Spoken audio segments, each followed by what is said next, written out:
It is 1559. England has a newly crowned queen. Elizabeth has overcome extraordinary obstacles to gain the crown. But her struggle isn't over. There's one thing about her that will lead to scandal,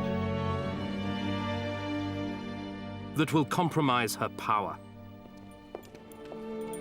threaten her security, and demand a terrible personal sacrifice.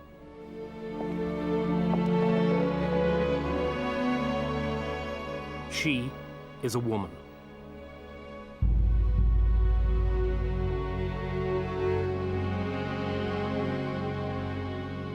Elizabeth inherited a part that was traditionally played by two people, king and queen, male and female. A king was supposed to be strong-willed and assertive, a decisive leader in war and peace. The queen, on the other hand, embodied softer, more feminine virtues. She was to be pious, merciful, and charitable. But above all, she was a royal breeding machine. It was her duty to get pregnant early and often. So for Elizabeth to succeed, she had to do something extraordinary, unnatural even. She had to be a royal hermaphrodite, to rule like a man and a king, and to bear children like a queen and a woman.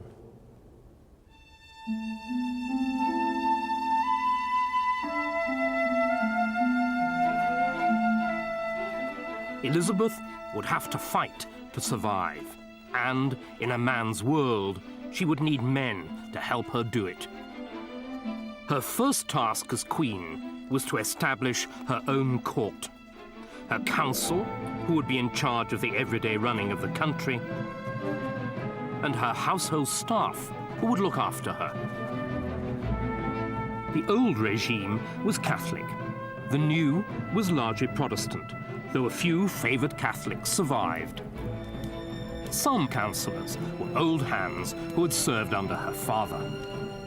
But the top job went to a younger man, William Cecil, who became her Secretary of State.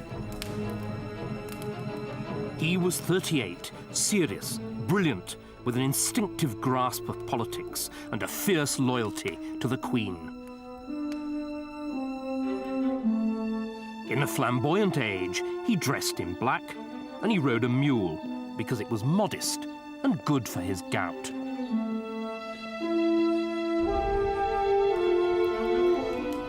There were also surprises in the new household. As master of the horse, the man responsible for the Queen's safety, Elizabeth appointed the son of a traitor duke.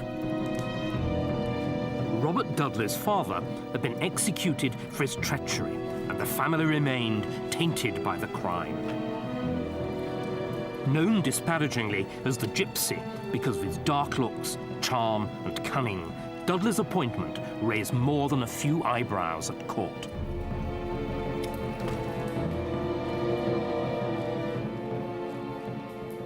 Elizabeth and Dudley were the same age, and they'd known each other in childhood. They may also have met in less happy circumstances, here in the Tower, where they were both imprisoned at the same time, early in Mary's reign. Elizabeth was in fear of death. Dudley had already seen his father, his brother, and his sister-in-law executed, and he was under sentence of death himself. It was this common experience of imprisonment and imminent death that lay at the basis of that unbreakable, instinctive bond of sympathy that joined the Queen and her favourite. Elizabeth's choice of Cecil was about politics and duty. Her choice of Dudley was about pleasure and desire.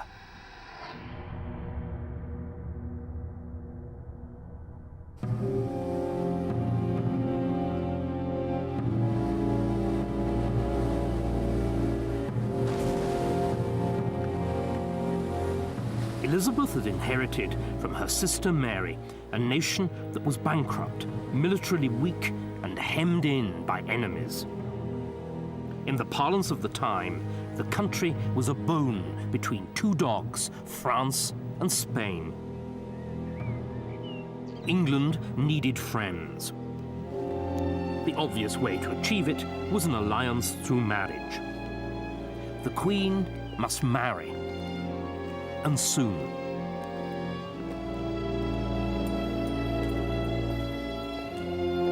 Parliament petitioned the Queen, asking her to pledge herself to a suitable international marriage.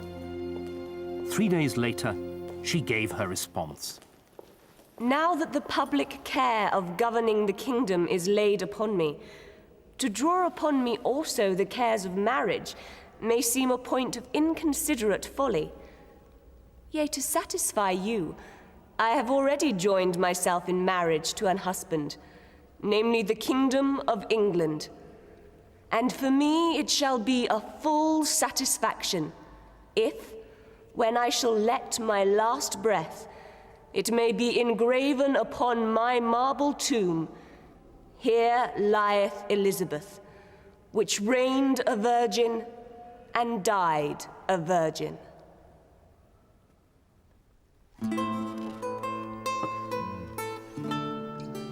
But the Queen wasn't behaving like a virgin, as the Spanish ambassador insinuatingly observed. During the last few days, Lord Robert has come so much into favor that he does whatever he likes with affairs. And it is even said that Her Majesty visits him in his chamber day and night.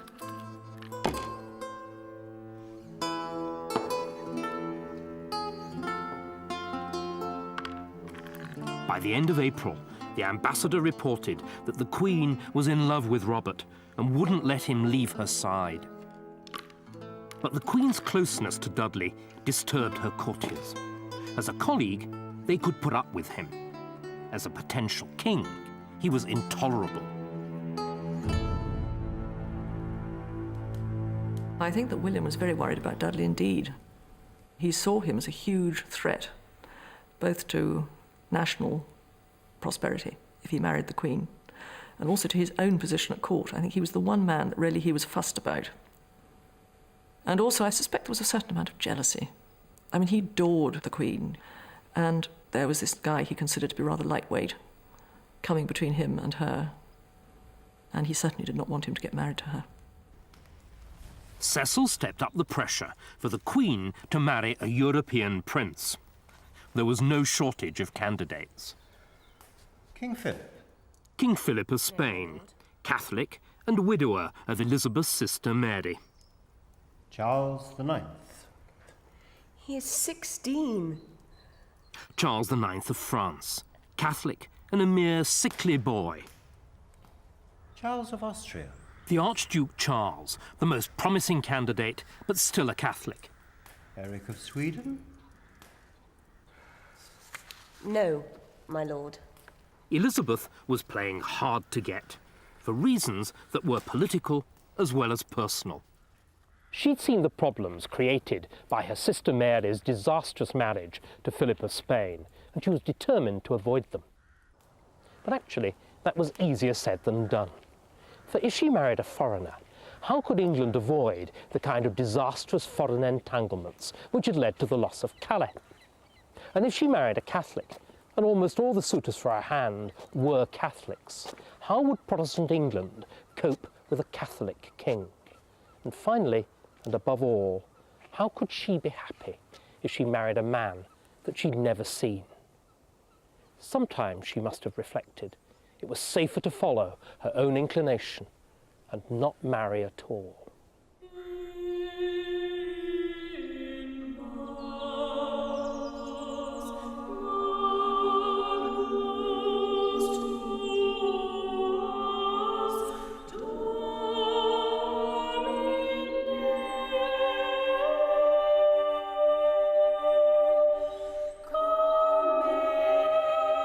Elizabeth faced her second major challenge.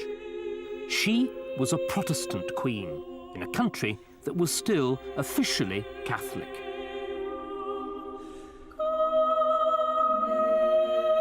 Her sister Mary had stamped Catholicism on England with extraordinary violence, burning at the stake over 300 Protestant men, women, and children. Elizabeth had finally got Parliament to agree to restore Protestantism in England. Mary's Catholic bishops had fought her all the way, and when they were ordered to swear an oath accepting the Queen as head of the new church, all but one of them refused. Her response was swift.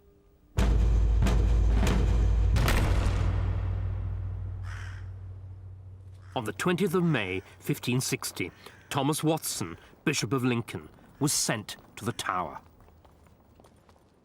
In the following weeks, many more bishops were arrested as well.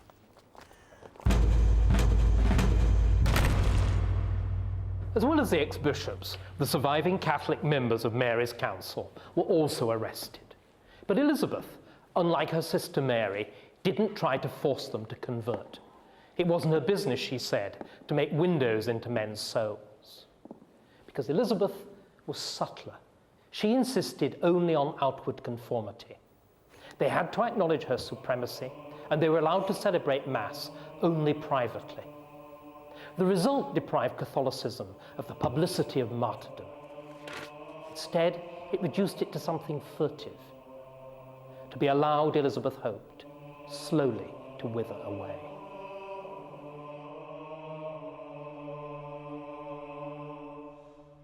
Whilst Catholicism was forced underground, England's new religion was given a bold public face.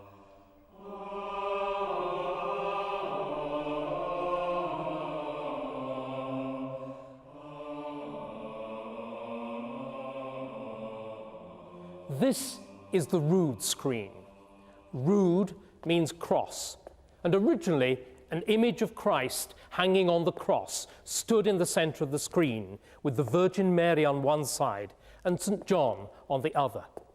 Under Elizabeth, these images were torn down because they were seen as being idolatrous, and they were replaced instead with this painted, gigantic version of the royal arms. Queen Elizabeth, the arms say, is God's direct representative here on earth. Church and state are one. And when the congregation knelt to pray, they worshipped not only God, but also the English nation as embodied in its Virgin Queen.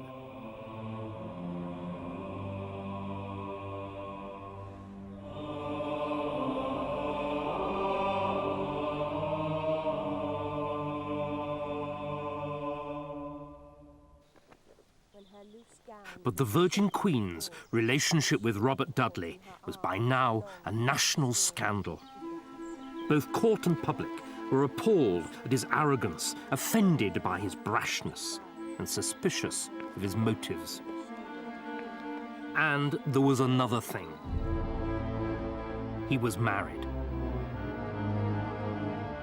Dudley's wife, Amy Robsart, was rumoured to be very ill.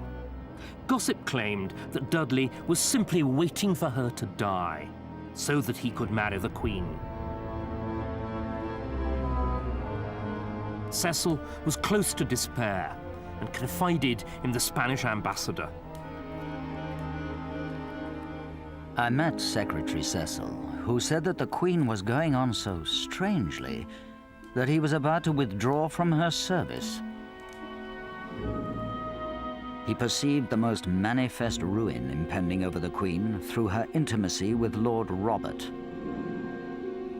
He had made himself master of the business of state and of the person of the Queen, to the extreme injury of the realm, with the intention of marrying her.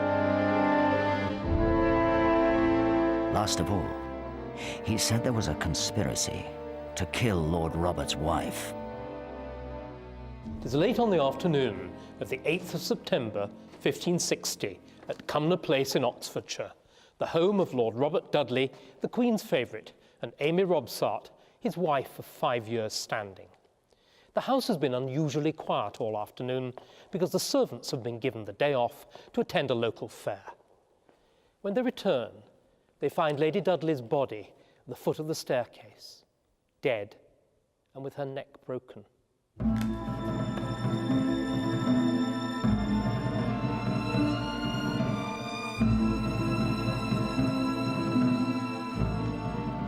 Dudley's first reaction, fear for his reputation. He was right to fear.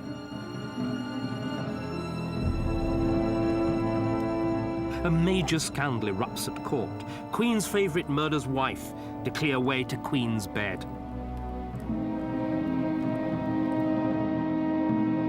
Elizabeth, fearful for her reputation. She couldn't allow the scandal to besmirch her. Reluctantly, she banishes Dudley from court. The inquest exonerated Dudley by returning a verdict of accidental death. But his enemies were confident that his reputation was beyond repair, and that he would never recover his all-too intimate relationship with the Queen.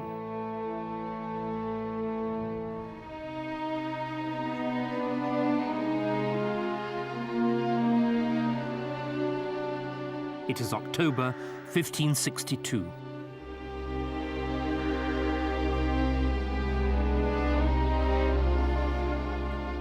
Queen Elizabeth has lain unconscious in a coma for the last 24 hours.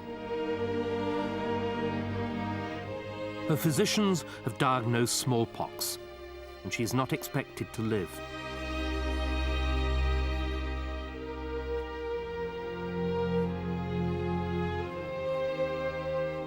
In a nearby room, the Privy Council is in crisis. It is 3 years into the reign, but Elizabeth has neither married nor named a successor. If she dies, there will be a constitutional crisis, possibly a civil war. And a new threat was waiting in the wings.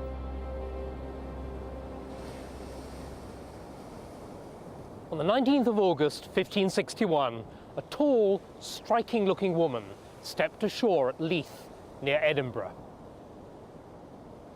It was Mary, Queen of Scots, returning to her kingdom. There was a thick sea mist that morning. Some later saw this as an evil omen of the sorrow, the darkness, and the impiety which Mary's return was to bring to Scotland. The 18-year-old Queen of Scots had been brought up in France, and she'd not seen Scotland for 13 years. But even when she was back in Scotland, her sights were set on another, greater kingdom, England.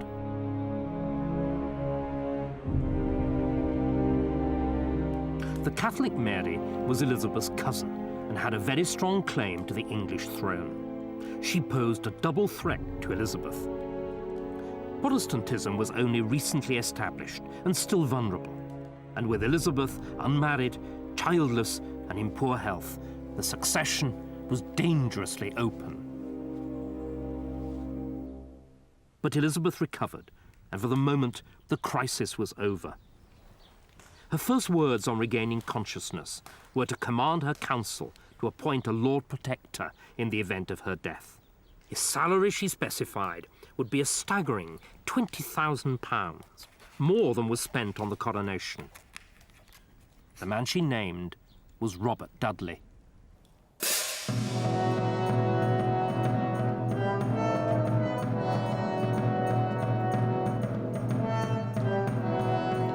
The scandal of his wife's death had died away, and Dudley's reputation had recovered. Now he was back in favour in spectacular style. Only 3 months after her illness, Elizabeth faced a fresh ordeal. Parliament had been summoned for January 1563, and everybody knew that a reluctant queen would be forced once more to confront the issue of the succession. The Parliament was opened with a sermon preached in Westminster Abbey by Alexander Noel, the Dean of St. Paul's. And Noel put into words what most people only dared think. all the Queen's most noble ancestors have commonly had some issue to succeed them, but Her Majesty yet none. The want of your marriage and issue is likely to prove a plague. If your parents had been of your mind, where had you been then? Alack, what shall become of us? Now, I reckon that's pretty straight talking. It was a very small part of the sermon, but this, if you like, was almost before a state opening of Parliament. Now, I don't know if Dean Noel had been put up to it by Elizabeth's political advisers, or whether he was just speaking for himself. But I do think he was taking a bit of a risk. Noel would not have been the first churchman to be sent to the Tower. He'd had a bit of a run-in at St. Paul's the year before, when he'd given her a prayer book, with pictures of saints, and she took exception to this. This was a kind of idolatry that she'd forbidden. So he was playing with fire a bit, but clearly he was prepared to nail his colours to this particular mast. Noel's tough words set the tone for the Parliament. But again, the Queen hedged and obfuscated. For her, marriage was simply not on the cards. Mary, though, showed no such reluctance and was entertaining the suits of several European Catholics. An alliance between Scotland and one of England's enemies could spell disaster. So Elizabeth requested diplomatic talks with the Scots. For 9 days, she entertained Mary's ambassador, Sir James Melville. She desired to know of me whether my queen's hair or hers was best, and which of the two was fairest. I said she was the fairest queen in England, and mine the fairest queen in Scotland. She inquired which of them was of highest stature. I said, my queen. Then she is too high, saith she. For I myself am neither too high nor too low. There was a final round in this game of diplomacy.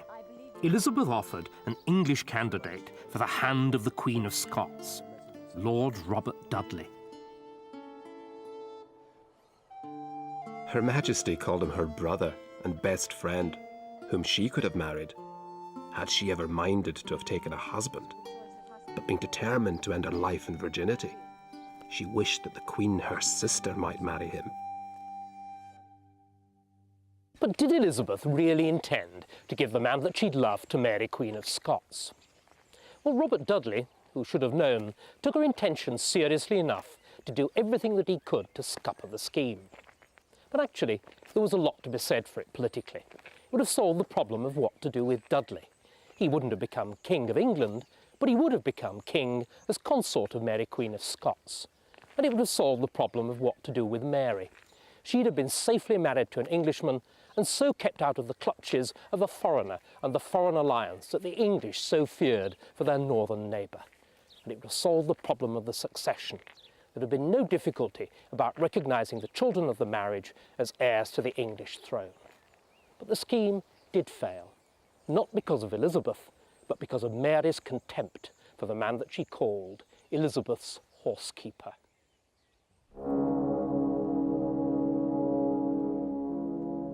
Mary had her own ideas about love. Henry Stuart, Lord Darnley, was 18, tall, handsome, and a fine lute player.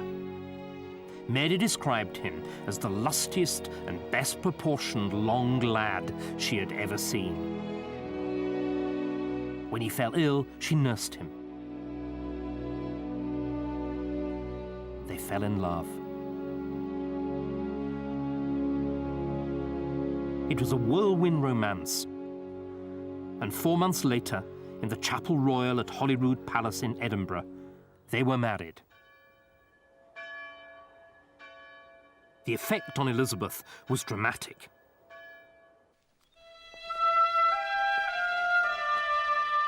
Within a few days, it was reported that she and Robert had become inseparable again. If the young Queen of Scots could marry for love, why couldn't England's Queen do the same? But the return of the rumour of marriage brought new and fierce resistance. The Duke of Norfolk, the most powerful noble in the land, was the Queen's closest male relative and was bitterly opposed to the prospective match. Norfolk had always resented the rise to power of the upstart Dudley, a resentment intensified by his own failure to gain high office. He became the focus of the anti-Dudley camp. Their rivalry split the court. Dudley's side took to wearing purple ribbons, Norfolk's yellow. The two factions roamed the corridors of power, armed and angry. The Queen intervened to slap both sides down. When Dudley objected to the Queen's flirtation with a young, pretty courtier, she lashed him with her tongue, loud enough for the whole court to hear. I will have here but one mistress and no master. Norfolk, too, found himself in disgrace. At a Privy Council meeting, he raised the matter of the Queen's marriage and the succession. She flew into a rage, calling him a traitor and adding that she would not name a successor as she had no wish to be buried alive. For good measure, she also threatened to have the Duke arrested. But her tough words could not resolve the tensions at court. Behind the bickering lay the real problem, the succession. Until Elizabeth married and produced an heir, the crisis would never go away.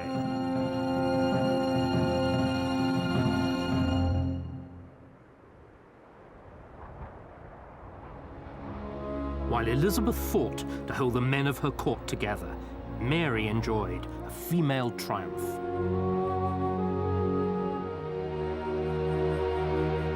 On the 19th of June, 1566, in a tiny room in the castle at Edinburgh, Mary fulfilled her duty as a woman and as a queen. She had a child. Her labour was long and hard, but the baby was healthy, and it was a boy. They christened him James. Scotland now had an heir, and Mary, Queen of Scots, a son. When the English ambassador saw the baby a few days later, he reported that he was likely to prove a goodly prince.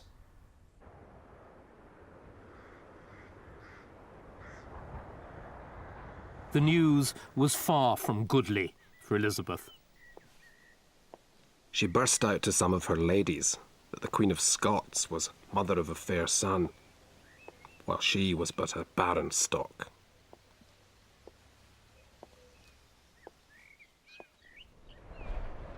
But Mary's triumph did not last. The initial euphoria of marriage had faded as Darnley's true nature emerged. He was violent, an arrogant drunk, a lout with all the makings of a psychopath.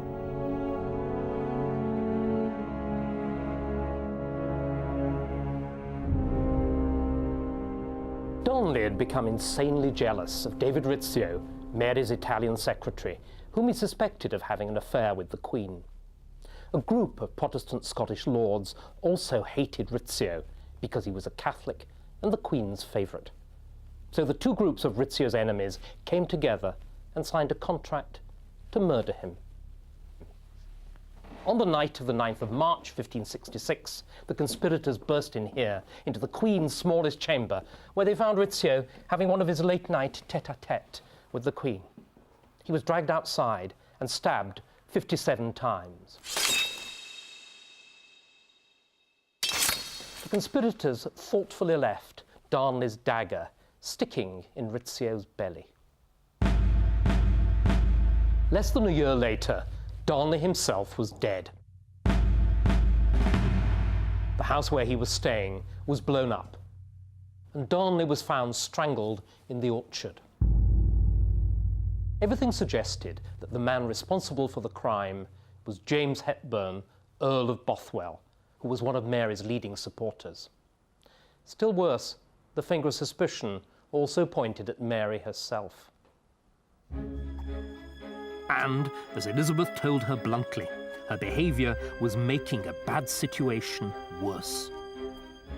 Madam, my ears have been so astounded, and my heart so frightened to hear of the horrible and abominable murder of your former husband, our mutual cousin, that I have scarcely spirit to write.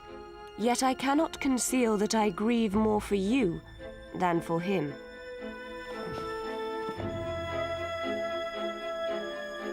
But there was still worse to come. Mary was abducted, taken by force to Dunbar, and raped. The perpetrator was James Hepburn, the Earl of Bothwell. 2 weeks later, they were married.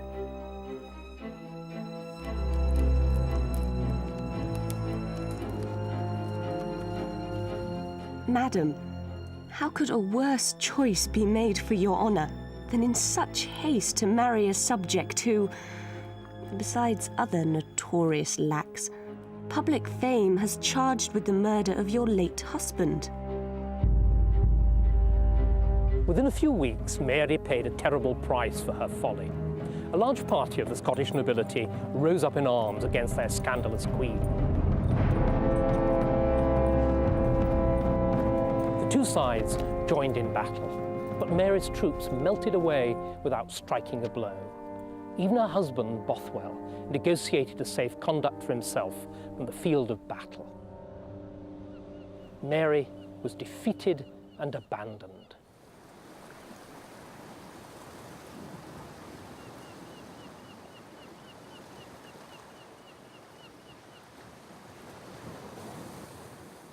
Mary was brought as a prisoner here to the island fortress of Lochleven, where she miscarried of twins.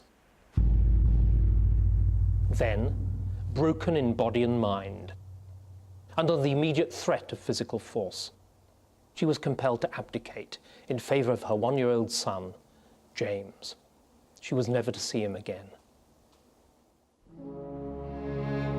Mary had married unwisely, for love and for lust, and as a consequence, she had lost her crown, her son, and her liberty.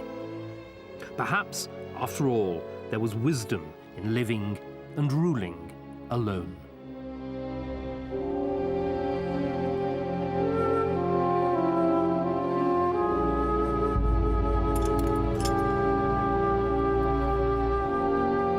To be led from the place of arraignment to the Tower of London, and from thence to the gallows at Tyburn.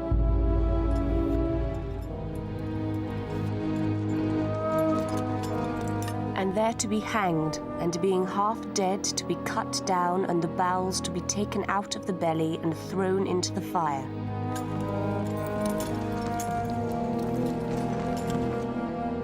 And the head to be cut off, and the body to be divided into 4 parts, and the head and 4 quarters to be set up and disposed at our pleasure. Which manner of execution is due to every person that committeth treason, given under our signet at our Palace of Westminster, Elizabeth R. For the Tudors, treason was the worst of crimes, which deserved the worst of punishments. Elizabeth had personal experience of its terrors because she'd been imprisoned in the Tower on charges of treason herself. When she became queen, she hoped that the moderation of her rule would make treason and its terrible penalties a forgotten memory. But a decade after her accession, these hopes were fading. Catholicism hadn't withered away as she'd hoped. The nobility were no longer content simply with honour and dignity. Instead, some of them wanted real power, which Elizabeth was reluctant to give them. And above all, there were the great unsolved questions of the succession and her marriage. It was a combustible mixture. needed only a spark to set it alight. In May 1568, Mary escaped from her island prison. Thousands of troops flocked to join her standard. But once again, she was defeated in battle. And this time, the defeat was final. She escaped from the field of battle, but she was now alone and desperate. She fled to the only place that might offer her safety, protection, and even support. England. Elizabeth dispatched one of her counsellors to Carlisle to convey Mary to a place of refuge and to treat her with all honour, as befitted her status as a queen. In reality, she was a prisoner. Mary's arrival in England was a disaster for Elizabeth. Until now, the Queen had kept Catholicism under control. But Mary gave English Catholics, especially those in the north, a figurehead round whom they could rally and even rebel. The north of England had been the scene of the biggest rebellion against Henry VIII. Now, insurrection was brewing again. The population had remained largely Catholic and felt little loyalty to the Protestant Queen far away in London. The Northern Earls were Catholic too. They had been prepared to put up with Elizabeth, providing she left them alone. But slowly, the government was nibbling away at their independence. The Earls looked to Norfolk for leadership. Norfolk was not a natural rebel, but he too was aggrieved and disaffected, ripe for rebellion. In June 1568, Mary's envoy approached the Duke of Norfolk with an extraordinary suggestion. He proposed that the Duke should marry Mary, Queen of Scots, and retake Scotland. Norfolk would then exchange a ducal coronet for the royal crown of Scotland, whilst his and Mary's children would be the natural heirs of England also. Attractive, but dangerous. Norfolk had in his pocket a commission from Elizabeth in which he said that anybody marrying Mary would be forthwith adjudged a traitor. And Norfolk himself was convinced of Mary's guilt as a murderer and an adulterer. But ambition brings strange bedfellows. Rumours of this dangerous conversation reached Elizabeth, and she summoned Norfolk to court. But her cousin denied the charge. She gave him 2 more chances to come clean. Twice more came denial. His denials roused her suspicions. This was more than just a covert marriage plan. It was a plot to overthrow her.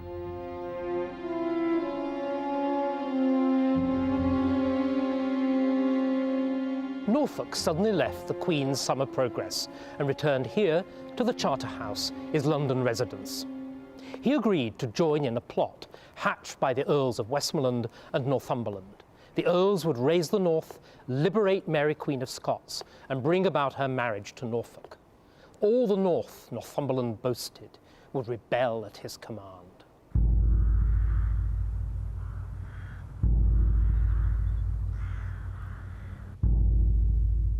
Thomas Percy, the Earl of Northumberland, had his own reasons for rebellion.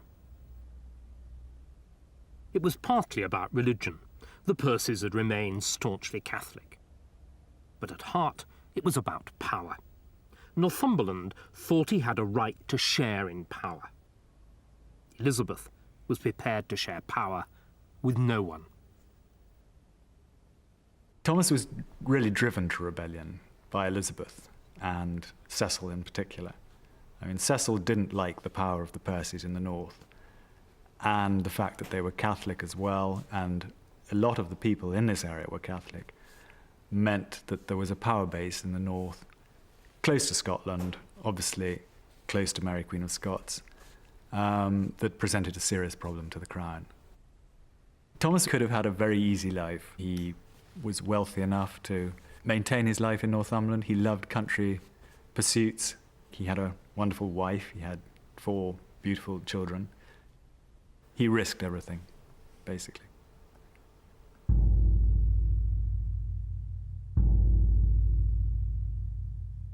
But the risk was too much for Norfolk. He wrote to Northumberland, begging him to cancel the rising. But it was too late.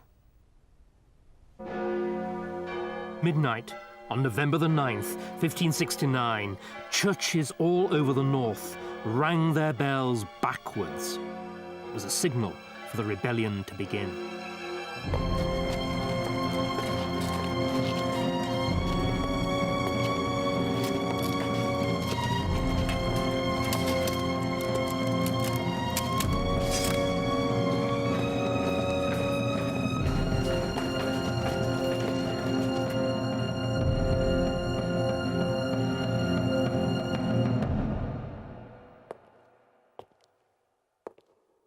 On the 10th of November, the rebel earls entered the city of Durham and broke open the doors of this great cathedral.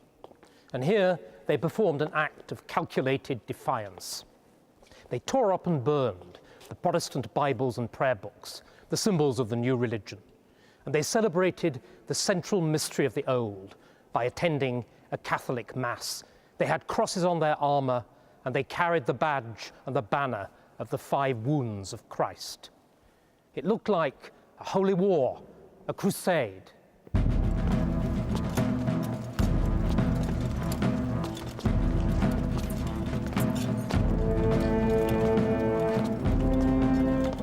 The loss of Durham was a catastrophe. The city was a fortress to stop an invasion from Scotland. Now it had fallen to the rebels and could be turned against the Queen. Elizabeth was paying a heavy price for her mishandling of the northern earls. By bullying them like her father at his worst, she had pushed them over the edge. Their goal was obvious: to rescue Mary from captivity.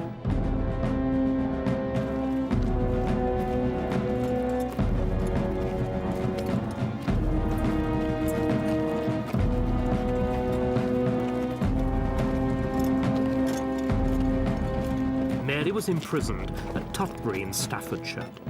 If they managed to reach her, they would hold not only half of England, they would have an alternative queen. Elizabeth acted decisively. She had her cousin move further south to Coventry, well inside the Protestant heartland and beyond the rebels' reach. She also ordered the rapid deployment of an armed force to the north to intercept the marauders. The rebel earls had advanced south confidently, expecting that other noblemen would join them. So, when they heard instead that the southern lords were marching against them, with royal troops in overwhelming numbers, they were taken off guard. They decided to retreat, to fight on their own territory. But the retreat not the stuffing out of the rebellion. Their troops melted away, and the earls fled towards Scotland. Elizabeth was exultant. By behaving like her father, she'd helped to provoke the rebellion. Now she actually outdid him in the savagery with which she punished the rebels. Spare no offenders. We are in nothing moved to spare them. The bodies to remain till they fall to pieces where they hang.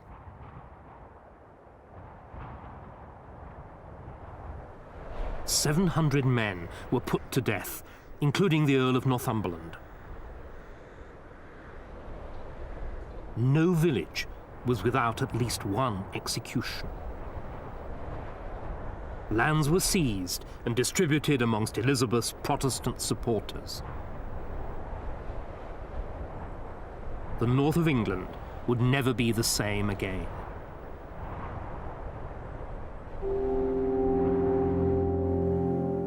Norfolk was arrested, but there wasn't enough evidence to execute him for treason. But, whilst under house arrest, he became involved in a new plot masterminded by the Italian banker Ridolfi. The conspirators were careless. English spies captured incriminating letters, and the plotters were rounded up.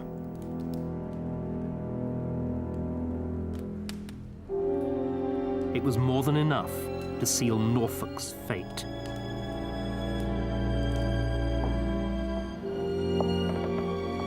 But the Queen could not bring herself to execute England's only duke, her closest male relative.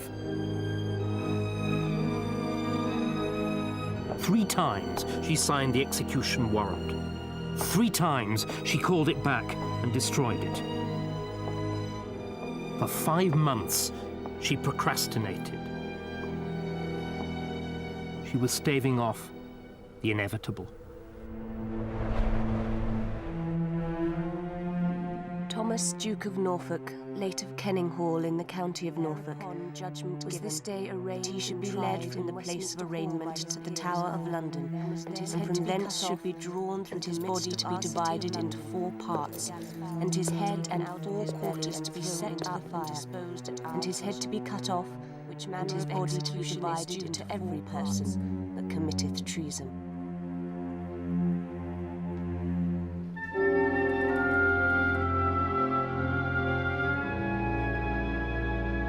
Yet we, being moved to pity of our grace, are pleased to change such manner of execution, to cause only that his head be smitten from his body at the Tower Hill, the accustomed place of execution. Given under our signet at our Palace of Westminster, the 13th year of our reign, Elizabeth R.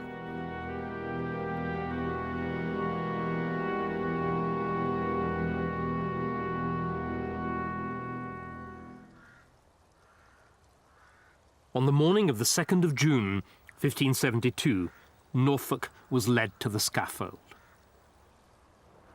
Fastidious to the last, he rearranged the straw, knelt down, stretched out his neck, and then as the crowd murmured, "Lord Jesu, have mercy on thy soul," the executioner cut off his head with a single stroke.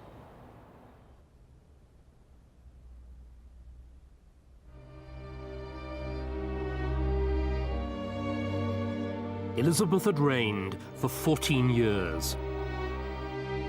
She had beaten off rebellion.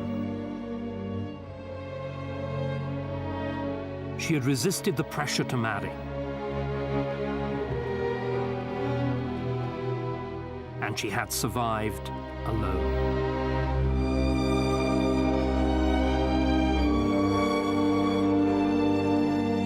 But Mary and religion had divided her country, and her Catholic enemies abroad were marshalling their forces. Elizabeth and her Protestant people would be plunged into war.